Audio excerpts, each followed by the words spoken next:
ready when you are, mate. Well, today we have somebody that I can actually relate to because he was on the college course that I'm currently on. He also has a YouTube channel with 2.4 million plus views, which is that's mental. Nearly 10,000 subscribers. As I said, he's also on the course that he was on the course that I'm currently on, and he's blessed us with an hour of his time. It's Gordon Bonus, aka Gogsy. How are you doing, mate? I'm very well. Thank you very much for the lovely introduction. It's all good. One thing I want to say though is well done on your new job. Oh, cheers, mate. It's all good. I seen it and I was like, wow, good, good on him. Good for you. 2021 is treating me very well at the moment, so it looks like it. Keep the performance levels up. That's all. Yeah, good. Do you want to talk about your new job at all, or do you want to leave that? I'm happy to go into it. Right now, it's basically digital marketing. I work for a mortgage broker, and basically it's up to me. Well, I'm only in training at the moment, but it's basically going to be up to me to come up with all the social media content for basically the company that I work for. Wow.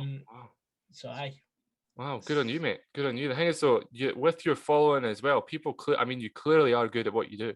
I mean, to get 10,000 subs, there's people that go and, I know people that aren't been on YouTube for a while and they've got no subscribers.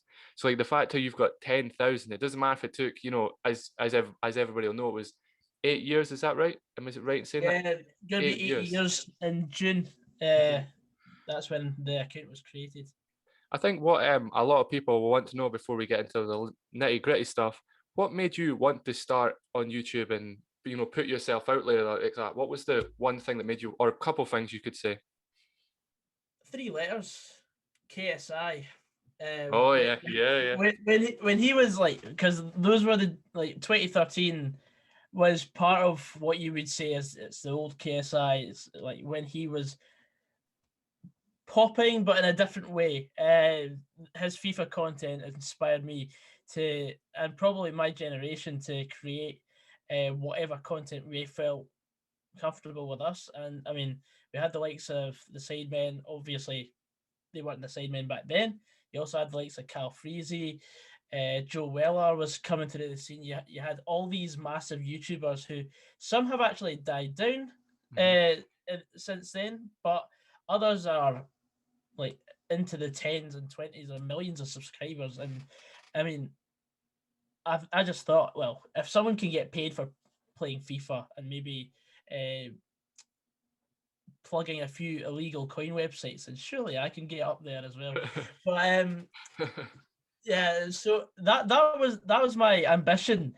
Then I was really new to it, and then I decided to film on my mum. Like I borrowed my mum's camera all the time. I was constantly filming myself or doing something, whether it be me just chatting in the bedroom or it would be me going out and doing something. And then I started doing vlogs, and that was where I started finding my niche. And here we are, 10,000 subscribers later, nearly 10,000 subscribers later. It's been killing me since I got to 9,000 in November. It's been a slow rise to 10, but hopefully I'll be getting there very soon.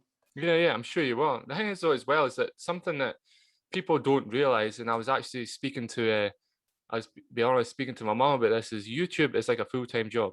So you did YouTube whilst you were at Fife College. You also got a 2-1 degree when down in Sunderland, which again, to get a 2-1, that's not easy to do.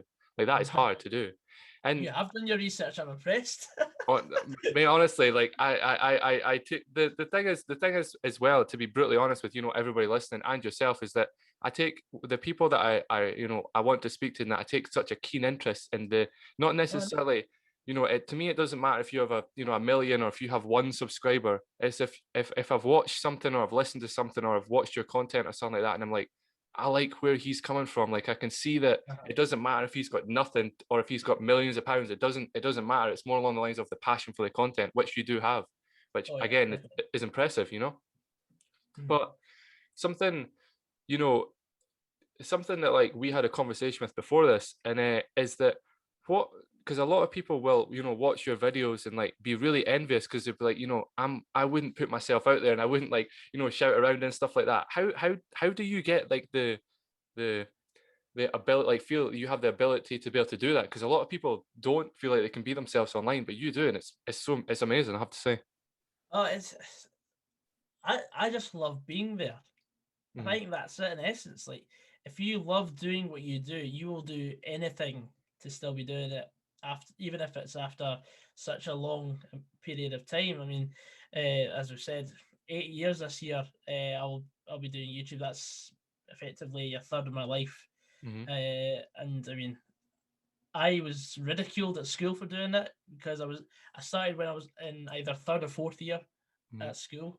So I was the meme of the school, if you like, for about 3 years, and then went to college. People respected it a lot more at college, and then uni.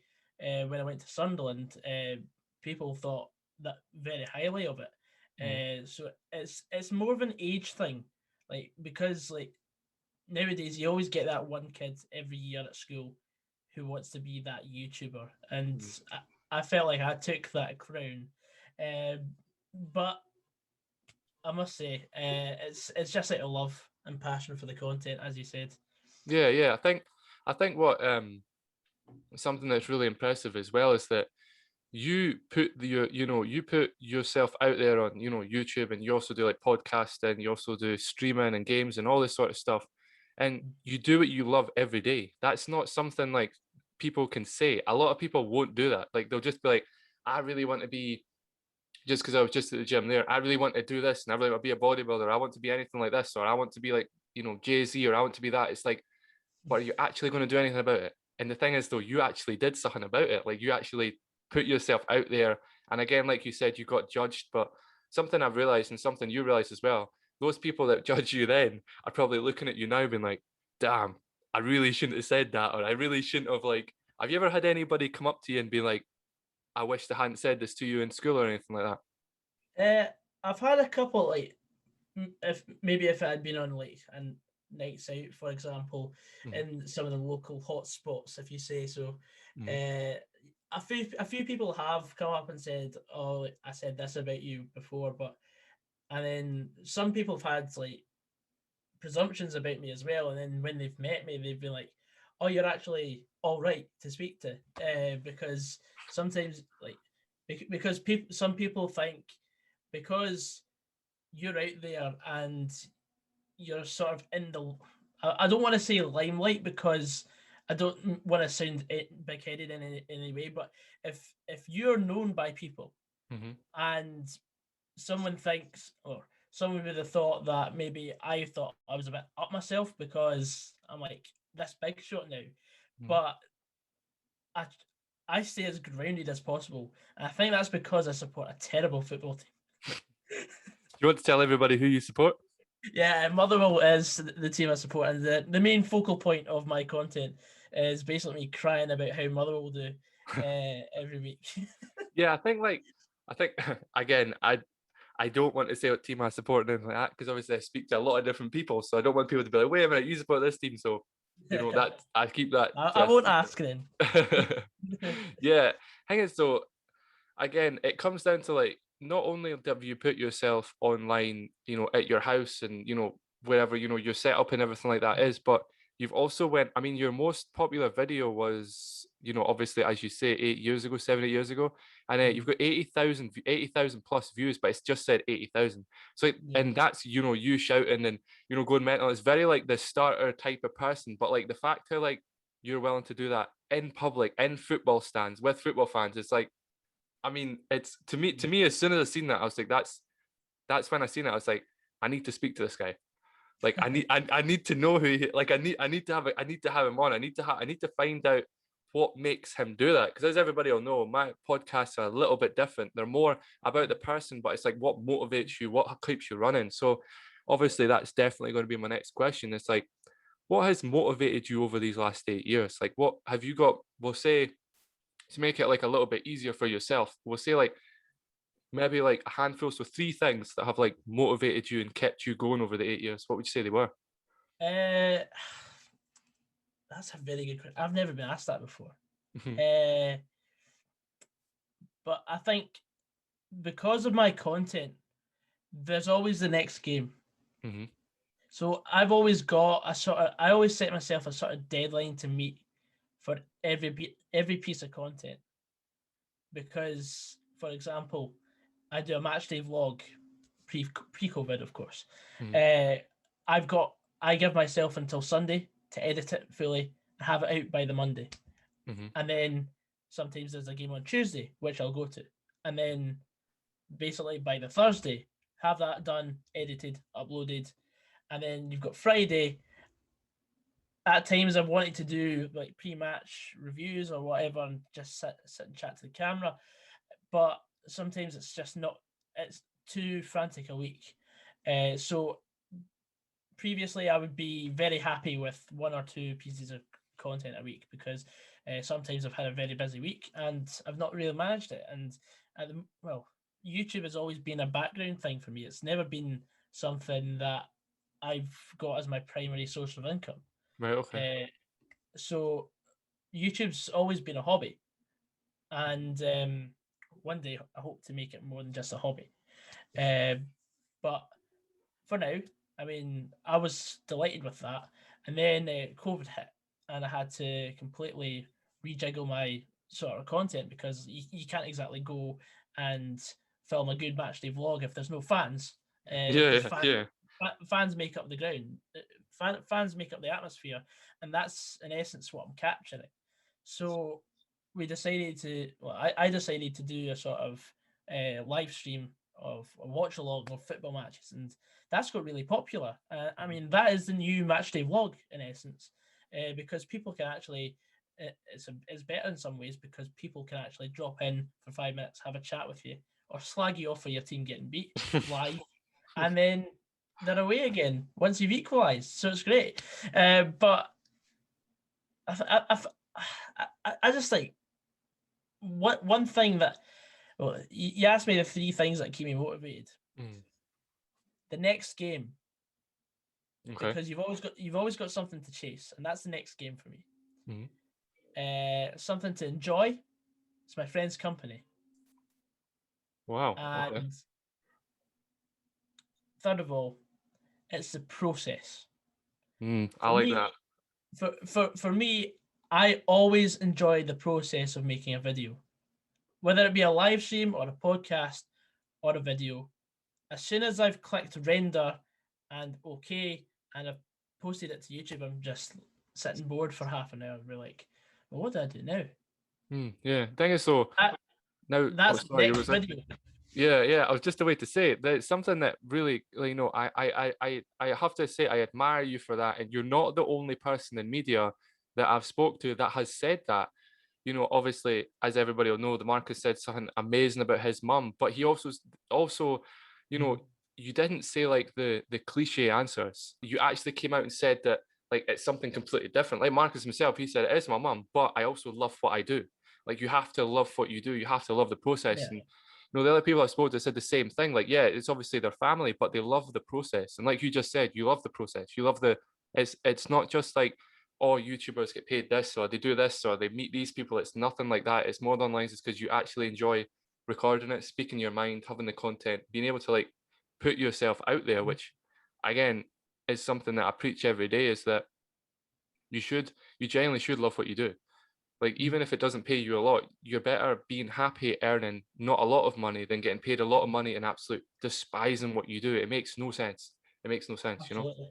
I mean, I've had deals in the past with different apps and that. I mean, I was that young at the time. Like I've had conversations with other YouTubers that I know, and they're like, "Why didn't you ask for more money?" I'm like, "Well, I was still at school at the time, or I was still at college at the time, and I genuinely didn't think like because I just enjoy what I do. It's like 200 quid for 12 videos."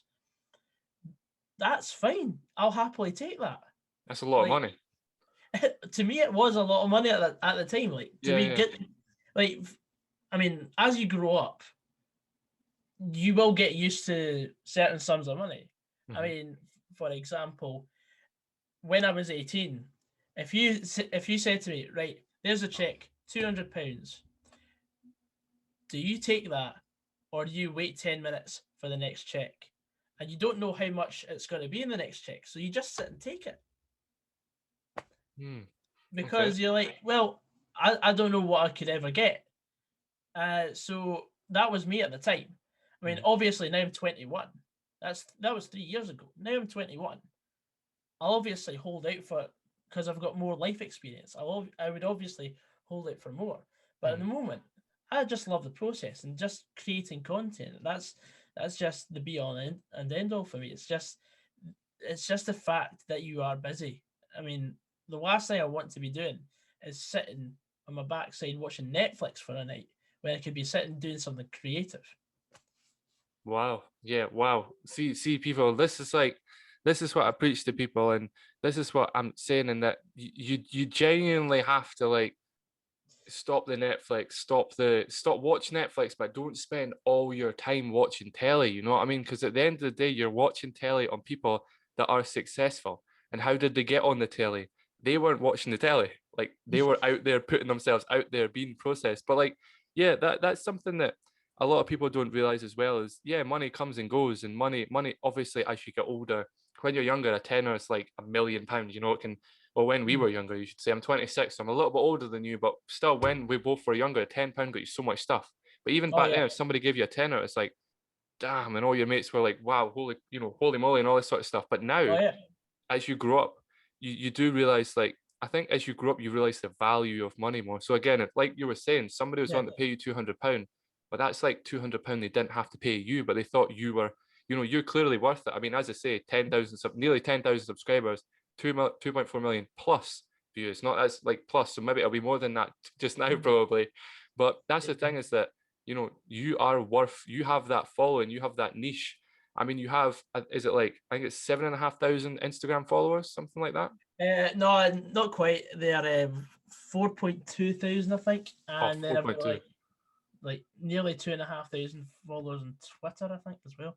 But Oh, the thing is, I don't really pay much attention to Twitter in terms of like posting out random stuff or my actual followers, because I mean I don't actually enjoy Twitter that much. all right. Because I mean, you see football Twitter as well, like that, because of what I'm into in terms of it's just football. I'm just like, oh, these opinions are just atrocious. I just sort of click off. So I'm only on Twitter for the sake of just being another social media presence. Yeah. That's I it. actually think it was because I had both of your numbers put together, and I calculated them out, and Yeah. I am, I'm dyslexic, so people can definitely buy me on that one. Like my Don't complete worry bad about on that, man. that. But like, Not yeah, at I all. think like again, it's impressive how like again you don't ever stop working. Like you're doing this with me, and then you're doing your own thing, and it'll be 9 o'clock at night. And to me, that's amazing. Not a lot of people would like want to do that and all that sort of stuff. What makes you like want to have like what makes you want to have the have the million followers, have, as in on subscriber story, what makes you like want to pursue that? Because that's a dream that if you get that, and obviously I hope you do, and I'll always convince you and be like, yes, you will get that. What would you do tomorrow if you woke up and you had 1 million subscribers? Would it change any, not like just on YouTube, not Instagram or anything like that? Would it change anything in your content? Would you, because you tend to see a lot of these guys kind of slow down a bit as they get more famous? Oh Would yeah, you put the foot in the pedal even more, or would you take the foot off the gas a little bit? well, if I were to reach 1 million subscribers tomorrow, I would quit my current job, which I've only been in 4 days, because you've got 1 million people at your doorstep. You can the amount of good you could do with the platform of 1 million subscribers. You could start a charity. You could go out and help people, and you could also do your own stuff as well, and you can be your own boss. That would be amazing. Being realistic though, like my niche is so small. I think 50,000 subscribers would be great, honestly. But there's always something you can chase. I mean, people may laugh at me saying, well, people laughed at me saying, one day I want to get to 10,000 subscribers. That would be just great. A 5-figure YouTube channel. Not a lot of That people for can me. say that. You know what I mean? Yeah, yeah, exactly. So that was that, like 10,000 is just the end game at the moment. But once you hit one milestone, you want to hit the next one, and then you get greedy. But you're like, whenever you're thinking about milestones, you sort of get caught up in yourself. So I try not to think about it too much, because the less you think about it, the sooner it'll happen. Mm. Wow. Yeah. Wow. That's that. Yeah. That's. I mean, that the thing is though. Yeah. That's set me back a little bit because yeah, that's so like even thinking about what you just said, it's like yeah, that's so true. And the thing is as well, something I know I'll personally add on to that is that, for example, just so people are aware, it's the 6th of May, right? Right, today's the 6th of May. I still remember the New Year this year, like as if it was yesterday. And the thing is, though, with so much you have planned this year and so much you have planned in yourself, you'll obviously have loads of stuff planned. It's crazy how like time goes so fast anyway. So you're not best wishing for something to come tomorrow because then you might take your foot off the gas. You need to constantly have your foot on the gas. Like that's one of the things that people don't like people forget, to be honest with you. Like people really really forget that. But one thing like I think would be in something we'll both be able to relate to is what in obviously you know being able, like we've said, putting yourself out there and you've said your answers, and obviously it makes loads of sense to me personally being in, you know, want to be in media and that. But what of all things football, I know you're a huge football fan and everybody that knows you will know you're a huge football fan, but what made you want to get involved with football, even though you're a fan? Because obviously sometimes saying your opinions, you know, you're obviously going to get backlash from people that, you know, don't like, you know, who Oh you yeah, support and stuff. What made you want to put your opinions on football out there? that's it's because I feel like I know my stuff about football. Like when I was supposed to be revising for exams or tests at primary school or secondary school or whatever you want to call it, I was sitting watching football. Like like when I turned 16, I just started traveling the country watching football. And I was like, well, I don't want to do anything else. As long as I'm at the football match on a Saturday at 3 o'clock, Mhm. that's all that matters to me. So to have a career in football would be absolutely superb. I don't have one at the moment. All I Well, have is all I have is a YouTube channel where I just bump my gums about football. But to have an official job like in the football world would be immense. Like that is the end game for me. I would say, like, not to just get a million subscribers on YouTube or whatever. That, I mean, that's just a number. But to actually say, look, I've gone and done this. I've been on sports scene. I've been on off the ball with the BBC. I've had some really good opportunities through my YouTube channel. I've been to the Etihad. I've had a great night out in Manchester because I got a nomination for the Football Blogging Awards. I was going to ask you about that. Yeah, uh, but as I said earlier, it's just the process, Hmm. and these achievements are just another step along the way. And I mean, I don't want to get deep or anything, but it's just the process of life in life itself, because everyone's got achievements. Some people may not want to just go out and shout from the rooftops about them, but I'm proud of what I've achieved so far. I would happily say that. But one thing I do want to get involved with more is getting my friends involved in these achievements as well, because they've done a lot for me. I've had a lot of friends on, say, Pass the Mic, for example, and yeah, I've benefited most of it from basically my friends helping me out with my channel. So I do owe all my friends for coming on to the shows or being in my match day vlogs. I owe them a lot, so if one day I can repay them for the endless favors that they've done for me, then I think I'll call it even. Wow.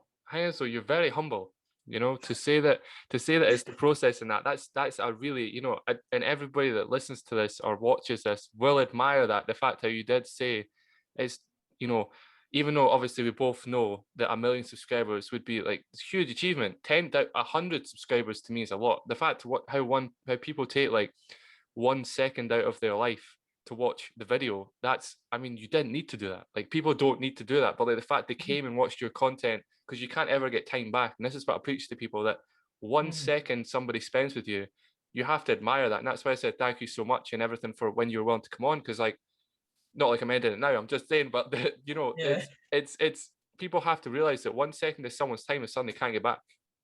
So like, and when you speak to these people, and I speak to people, and even though I don't necessarily speak to like a lot of people, because the people I speak to, I know that value my time, and it's something that I think that you'll be able to relate to as well, because you speak to a lot of footballers. So like, the fact that the footballers take time out of their day to come and speak to you, how does that make you feel? It's an honor, I must say. I've had the pleasure of speaking to some of my heroes. Like, Scott McDonald was the first football player I ever saw score in a live match, and he gave me 3 years of his time to do a podcast. It's stuff like that. I don't like putting people on pedestals, because we're all humans at the end of the day. But a lot of fans put footballers on pedestals, and they dehumanize them for just doing that. So throughout, like, my end goal, for example, would probably be to sort of level the pedestal from the fan to the footballer and make a bridge, because it's I want to get into the one of the reasons why, because you did ask me why I wanted to get into football, is because I was like, I used to play football, and I was never strong enough to probably make it as a professional. So to live vicariously through another footballer, that is what I enjoy most. And just getting to speak to them about their career, maybe for 10 minutes, 15 minutes, that to get some content out of that is just absolutely superb.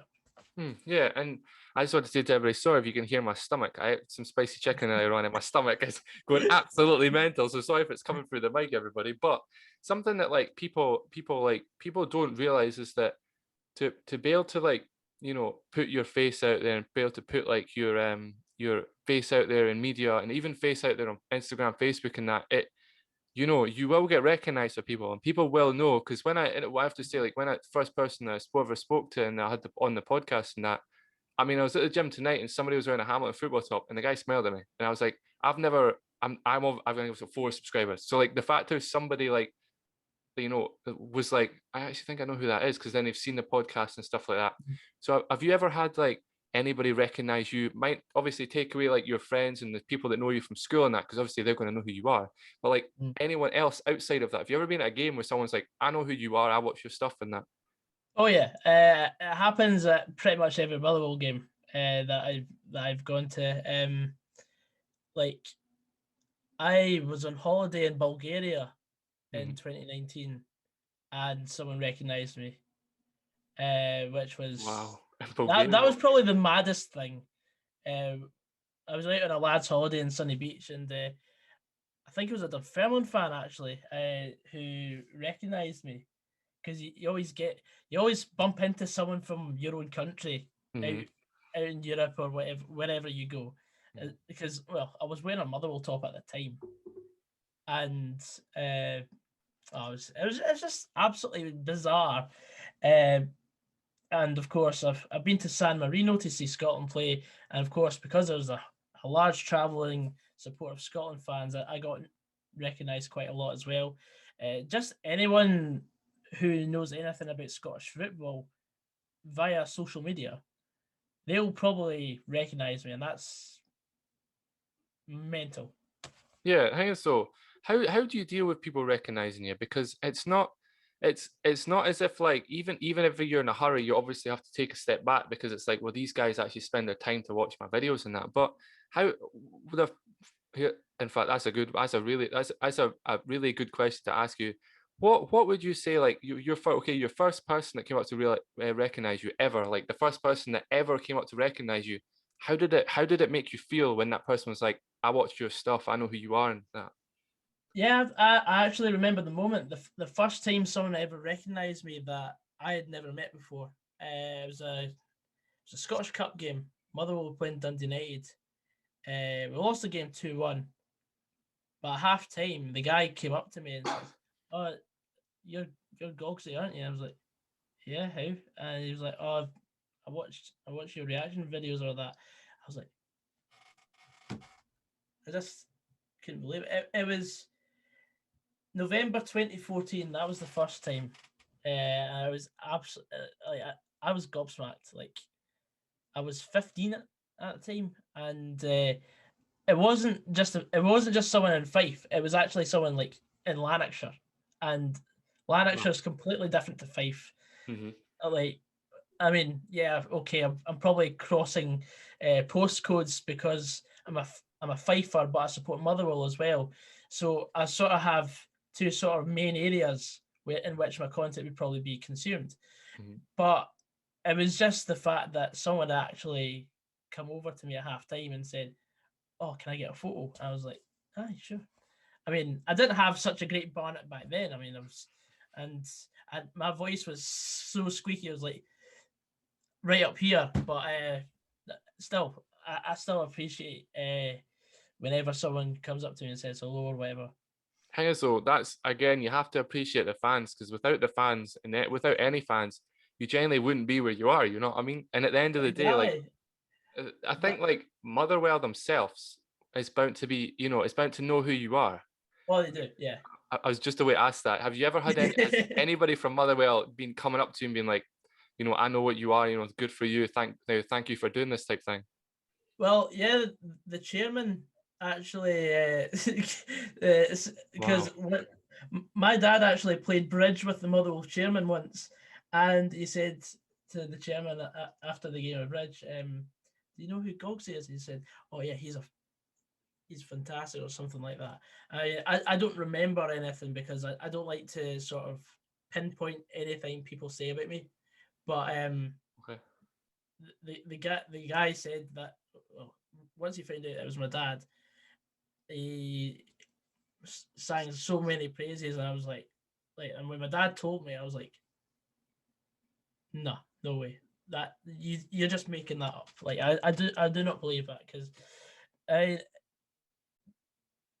I don't I enjoy praise, but I always find it really difficult to take praise because all I'm doing is just my hobby, and for anyone to come out and say hello or give me good praise, I'm just like, Yeah, I the don't thing know is how to though, take it. you deserve it though, because at the end of the day, again, it's YouTube, as you know, is and as I've started to realize, and obviously I'm very small compared to yourself, is that it's a lot of work. It's not just nine to Yeah. five. It's you need to kind of be on the ball. If somebody gets back to you about something, you need to be able to message them no matter what time of day and what time it is. So I think like these people at Motherwell will appreciate that.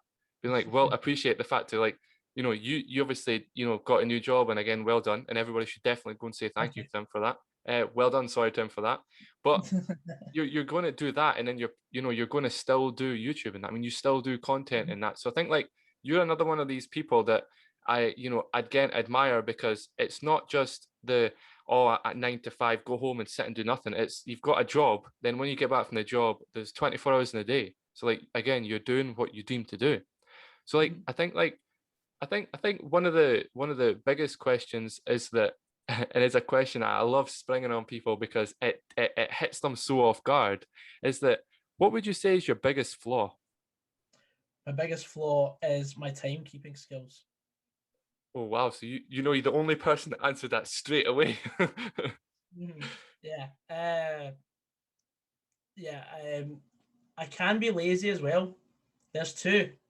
Um, but thing is, I think you can allow for me being a bit lazy at times. But no, genuinely, I procrastinate as well. See, I'm not the perfect person, but thing is, there's things that I prioritize, and as long as I'm a near perfectionist, I would say. I like to do things to the best of my ability, and sometimes I just sort of zone out completely, and then I just can't do what I was going to do. So then I then put it off to the next day, and then the next day if I'm still really tired, and I get caught in a wee trap, and that happens maybe once every 4 or 5 months. Mhm. So, for example, the last 4 weeks or so, I've not actually created any proper content. Like, proper content, I would say, is in like actually sat down and edited something. Like it's just been live streams. Live streams are the easiest bits of content to do because you literally just sit there for 2 hours. Yeah, it's taxing on the mind, but at the end of the day, it's really easy views. All you have to do is just make sure that you've monetized it beforehand. Otherwise, you don't get any money from it. Whereas a proper video, I can sit and take 8 or 9 hours to make one, and I'll never be happy with it until it reaches at least 1,000 views, and then I'll be like, okay, I did all right there. But it's just a case of just constantly doing anything that you can do better, The thing is, because so there's that's always something better. yeah. Then something that I do want to say is, you say you're not the perfect person, but to be perfectly honest with you, mate, there's nobody's perfect. Nobody. There's nobody out there that can be like, I'm the, because like, as Kevin Hart said himself, let me, and obviously Kevin Hart's 200, he was at that particular time, he was on the Breakfast Club show in New York, and he said that, he said, I'm worth, a couple of 100 million, but, and I've got, all this cars and I've got all this stuff, but he's like, name the perfect person. Like, and obviously he's like amazing family man, and he's like, but there's no such thing as a perfect person. So like, again, it's something that people will realize, and I'm sure people will, admire yourself again, is because like, you're willing to like cover something and cover football and actually do it at a level and a standard that people obviously like it, so like at the end of the day, it takes, you have talent, because you have to like, it's not even just talent, it's like having the ability to hold an audience for enough time and things like that, and not everybody can, like, for example, not everybody can make a video about Motherwell and playing it, just for example, playing against Ross County or something like that. And then they can manage to hold people to get the views and to get the traction and stuff like that. So again, that's something that I think people will be curious about. At what stage did you realize you were like, yeah, I'm actually really good at this. I can hold an audience, I can get subscribers, I can get views. How did you realize that? I don't think I ever did. I just like what one video went sort of viral, and I didn't mean it to go viral. And that's how I got quite an audience. Like at the time, I had about 1,400 subscribers. Motherwell played Rangers, and obviously I filmed a reaction when Rangers scored in the last minute, and yeah, that went crazy. Like that is probably like I'd say that's got a big part of why I am as successful to a degree I am today. You are, yeah, Um, you are, yeah, yeah. because I mean that went like so viral. Like it was trending at top of Glasgow Live. Damn. It was covered in the Sun. It was covered by the Evening Times, who did an article on it. I'm just dropping that in there. They were awful. They did no research on it at all. They just saw the guy must have just seen it covered by Talking Boys or the Sun. Fair play to the Sun. Actually, they did a really good article. They actually included a link to my YouTube channel, which is Wow. not what it's not what probably about 95% of the news sources that did it did anyway.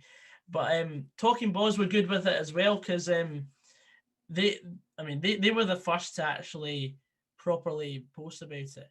And then I actually got in touch with them saying, oh, it's me, I've got a YouTube channel, etc. and I think from that I've snowballed since. I mean, it's a slow building one. Like my channel's a very slow burning engine because like it's constantly going up but slowly. It's not going to be an overnight success, but when I do get there, it'll be great, and I'll never get back down. Thing is, though, you're very like, you know, being able to have the ability to be able to realize it's not an overnight success. That's not, some people can be like, oh yeah, I know I'm not going to do that. You know, I know I'm not going to be able to get that tomorrow and that, but in the back of their head, they wake up every day and they're like, oh, it's still this, and then it puts them off. And that's the thing I think like people will want to ask you as well. When you had started off and doing your videos and that, and you were, you know, I'm just guessing, obviously, because you won't be able to tell now, but you know, let's say you got your first 10 views and your first 5 subscribers, and then it wasn't going up a little bit. What made you be like, I'm going to keep doing this? Because that takes a lot of like willpower to keep doing that, because that's hard.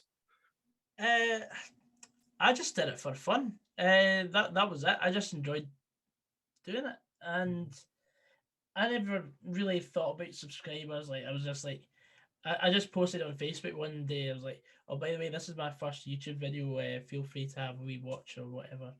And I mean, it was an awful video. Like it wasn't edited. It was just. I mean, if you ask like any YouTuber the same question, they'll probably give you the same answer, because none of us rate our old content from 5+ years ago. Because I mean, you're always getting better. Like there's no getting worse. Because the more you do something, the better you get. Okay, there may be room for the odd mistake here or there, like you've seen on global scales, such as Logan Paul. But I actually felt sorry for him in that, because when you get to a certain point, you're always looking for the next big thing. And unfortunately for him, it was filming a dead body. But I never seen the video. I was one of the people that seen it in the, because I didn't really watch a lot of YouTube at that point, so I seen it in the news, and then they were like, yeah, he deleted it straight away. I was like, well, I just have to go what people tell me about that one. Yeah, but I mean that's the thing. I mean, you get to a point where like you don't know what you're going to do next. So then you just try and try and try. YouTube is a trial and error thing. It's basically a full-time relationship. Like it's not something that you can just put off for 5 years and then come back to, because people will lose interest in you, and that's something that you've always got to do. You've always got to stay relevant somehow, even if it's doing anything to coin out a couple thousand more views. Such as one time, it was the same year that I went viral because of Rangers. We played Rangers twice in the same week, so I got a lot of views from it. And then I filmed a reaction video to the hate I got, and that also did very well. And then Rangers manager got sacked, and because it was Mark Warburton, and you've got the obvious joke there, Warburton's bread. I basically filmed myself getting the last bit of bread out of the bag, and then put it in a toaster, and popped the toaster back up, and I just turned the camera around to myself and said, "Rangers are toast," and it got 2,000 views. It got several dislikes. But that's one thing to just keep. I mean, if I did that on TikTok nowadays, it'd probably get 100,000 likes. Jenny was going to say that you'd probably blow up if you did that on TikTok. It would genuinely blow up. But because TikTok is such a mad platform, like I don't think anyone expected anything like it. Like I filmed one TikTok and I got nearly 4,000 likes, and it was just me replying to a comment in video format. And it was like a 15-second clip. That you know, you bring up a good point, right? And obviously, you'll know, my kind of videos are different because it's speaking to, you know, people that people look up to, and they're definitely, I know you don't like hearing this, but there definitely will be people that look up to yourself. But you bring up a very good point there, and a very, very good point that I think people need to realize is that you will get hate online for what you say. Like you will. Like I don't know how I could get hate for I mean, I guess Rangers fans won't like you, so they might be like, I don't like you because you interviewed Gogsy and he's a, but to be honest with you, people, people, again, you have to learn to ignore that. But something that I will end on, because as you're such a hardworking guy, and obviously I really appreciate your time and everything like that. But something I think everybody should, would love to know, especially somebody like yourself that's got like the nearly 10K subscribers, 2.4 million. Again, that number is this. That's so cool. Have you ever had any? Well, two things. Okay, two things. The first thing will be, how do you deal with? No? Okay, we'll change them around. How do you deal with negativity, like general life negativity? And the second one is, have you ever had anybody when you've been at a game, or you've been maybe near maybe we'll just use Rangers, because you did that brilliant thing. Have you ever been near maybe a Rangers fan or a Rangers shop, and anybody's been like, said, obviously you don't have to say what said because monetized in that, but has anybody been like pointed you out and been like, Gogsy, you're this or this or this, or people just they actually have? How do I deal with negativity? I'll answer that first. I just put it in the back of my mind and forget about it. Thing is though, that's not a lot of people. That thing is though, it's hard, like not a lot of people will get that. That is what I'm trying to say. That took me back there a second, because you said I'm not really, it's the quickness you said that answer. That proves that, like, again, you're not driven by, what comments say or nothing like that. You're more driven by the passion of wanting to be better, of wanting to, like, the process again. The last time I actually cared about like a negative comment was just before I filmed my response to the hate. And I just decided, look, I'm gonna come across a completely different character from now on. And then I completely changed up my approach to videos. I had a different intro. I added in bouncy positive music because I wanted a positive vibe on my content, because I just hate people. Like, hate is such a negative word in itself. I despise people being negative. And I mean, I can be very negative at times, and that's when I'm talking about Motherwell. And I can be very, like, I could say, oh, we're really bad this week or that, but I then go and explain why I think we're bad. But when people just say a comment and thinking, oh, this is bad or this is that, you're just really, do you not have anything better to do with your time? Because, I mean, like, I might sound cliche in this way, but I think life's too short to be looking on any negativity. I mean, I could get down about my performance in certain work or whatever, but at the end of the day, I'll always have someone that'll be there to pick me up and be like, right, you can do this, and encourage me. And that's exactly, like, I basically did that to myself. I was like, well, if you're now going to be going about Scotland being recognised by people, then you've got to have a bit more gusto about you, because if people see one weakness about you, then they're like, ha, I've got him, and I'm going to do this, and I'm going to do that, and I'm going to wind him up. And basically, it's not worth my time. Like, being negative, it's like dealing with negativity is just not worth my time at all. Wow. And just before we end there, because I could honestly talk to you for hours, just because to be honest, of how real you are, and you're not like a different person to how you are on social media. You're the exact same person. But like, how do you deal with negative people in your life? I think a lot of people, there's a lot now, a tiny bit of context to that, because there's a lot of people right now that obviously are really down in the dumps, and they've got negative people around them constantly, like, pushing them not to necessarily go towards their dreams. Have to get that. How do you deal with negative people, not just for the job thing, just in general? Because dealing with negativity and dealing with negative people, it's different. It is a different situation altogether. I don't know, like sometimes, like, for example, when I was working in my dad's shop, like, people would come in, they would come in as like I will say, however Mother will do at the weekend, basically determines how I feel that week. Like, and so like I see negativity in people slagging Motherwell off for having a bad result at the weekend. Be like, oh, what happened to your team at the weekend? And I mean, I hate it when people say that, because I just think that's like there's nothing worse you could say to a football fan other than it's only a game.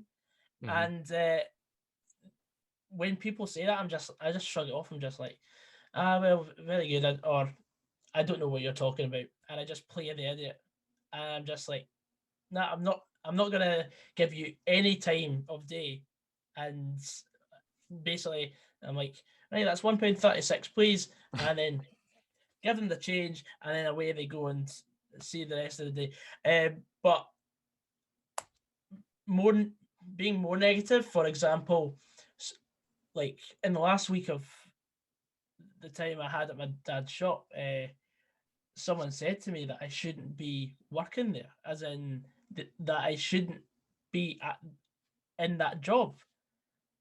And I was just like completely taken aback. I was like, I'm trying my best to serve customers.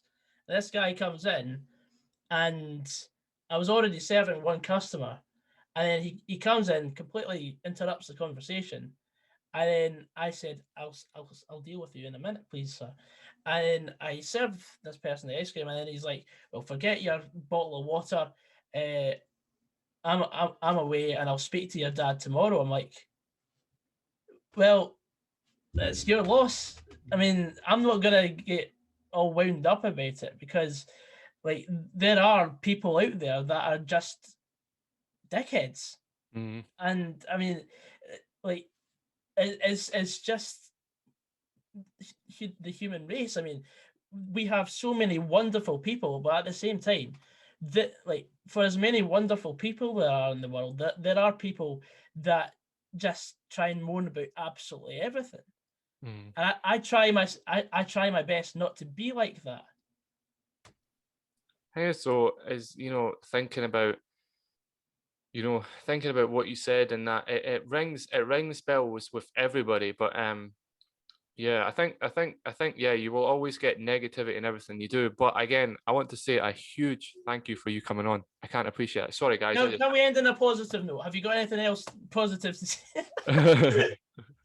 Well, to be honest with you, as I was going to say in that, I think like the fact again how I have to thank you, and the fact that you actually took time out of your busy. Obviously, you're a busy guy, obviously, and you do have such a big following, and you don't necessarily, you could not be humble. Like, let's be honest here. There's a lot of YouTubers out there that aren't humble, and there's a lot of ones that really are humble. And I have to say it's been a pleasure in that to have a conversation with you. And I definitely think everybody should, especially maybe if you're not a Rangers fan, but especially if you're a Motherwell fan, especially to be honest, if you're a Rangers fan, you should. But if you're of any sort of football fan, you should definitely go and check out Gogsy's YouTube channel. 100%. But do you want to tell everybody your Instagram and your Twitter? Yeah, at Twitter it's at Gogsy99. Instagram at GogsySan, TikTok and YouTube is Gogsy99, as in the numbers 99. There we go. Well, thank you very much for coming on, and I appreciate your time. And everybody, thank you very much, Kyle. Like, comment, subscribe, and more content will be coming soon. And you never know, we might have Gogsy. We might try and appear in one of Gogsy's videos, as if he's nice to bless us with that pleasure. I'll return the favor. Don't you worry, mate. Thank you very much. Okay, I'll see you later, mate. All right. See you later, man.